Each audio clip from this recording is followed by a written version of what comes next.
Александр Иванович Масленников – старейший преподаватель Башкирского государственного педагогического университета имени Мифтахиддина Акмуллы, кандидат педагогических наук, доцент, художник-пейзажист. С 1998 года работает преимущественно в технике акварели. Отличник народного просвещения, ветеран труда, награжден почетными дипломами Союза художников России, участник республиканских, межрегиональных и всероссийских выставок. Среди его учеников известные в республике мастера акварели. Творческие поиски выразительности в живописных произведениях, философское отношение к жизни и искусству, экспериментальные находки в технике акварельной живописи делают работы художника живыми и трепетными. Тонкое чувство колорита позволяет создавать листы, в которых сюжет, композиция, цвет составляют гармоничное целое, пояснили организаторы выставки.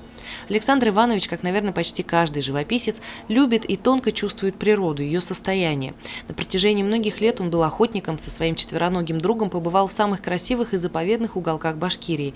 И, конечно, маленький этюдник с акварельными красками всегда был с ним. Как теоретик живописного процесса, Масленников на протяжении всей жизни продолжает экспериментировать с бумагой, красками, техниками исполнения.